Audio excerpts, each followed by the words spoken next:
ბათუმის დრამატული თეატრის ექსპერიმენტულ სცენაზე სპექტაკლ ბოჰემურების პრემიერა შედგა.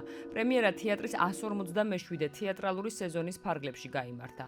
ახალი სპექტაკლი რეჟისორმა ირაკლი კავსაძემ დადგა. საპრემიერო ჩვენებისთვის მსახიობები 25 დღის განმავლობაში ემზადებოდნენ. დასმა მაყურებელს უსიტყვო ქორეოგრაფიული სპექტაკლი წარუდგინა, მასში გაერთიანებული იყო სხვადასხვა ეპოქისა და მითოლოგიის ცნობილი სახეები. უსიტყვო სპექტაკლი, რომელიც აბსოლუტურად არანაირი გამოცდილება არ ქონია და უცებ შენ მოიკრებ შენ ენერგია, შენ ძალღონეს და 25 დღეში აი ამას შექმნი. ეს მერწმუნედ არ არის ადვილი საქმე და ჩემთვისაც ძალიან სასიამოვნო სიურპრიზი იყო, როდესაც ბავშვებმა აი თითქოს ყოველდღიურად, ყოველი რეპეტიციის შემდეგ უყურებდი პროგრესს. ყოველ ის არ იყო, რომ აი რაღაცა არ გამოგვივიდა.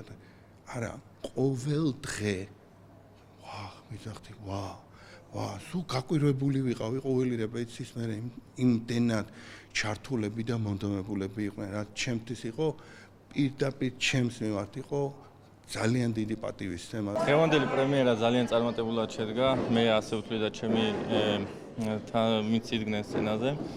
ყველა ვთვლით, რომ ძალიან წარმატებულად შედგა, იმიტომ რომ მაყურებელმა გაიგო ის, რაც იყო სათქმელი და რა მესიჯებიც იდო ამ სპექტაკლში.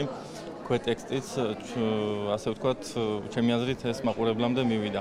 სამზადისი თავიდან ცოტა რთულად წავიდა, გაგვიჭირდა, ცოტა შიშებიც ჰქონდა, მაგრამ ყველამ ერთად ერთი მუშაობით დავძლიეთ და მე ვფიქრობ, რომ თავი გავართვით. ეს იყო სიახლე და მართლაც აი რომ წარმოდგენა არ რჩებოდა იმის, რომ აი როდის დამთავრდება სპექტაკლს უყურებდი თავიდან ბოლომდე და თან ფიქრობ, რომ რატო დამთავრდა რა. აი მართლა გენიალური იყო. მადლობა მსახიობებს, მადლობა რეჟისორს.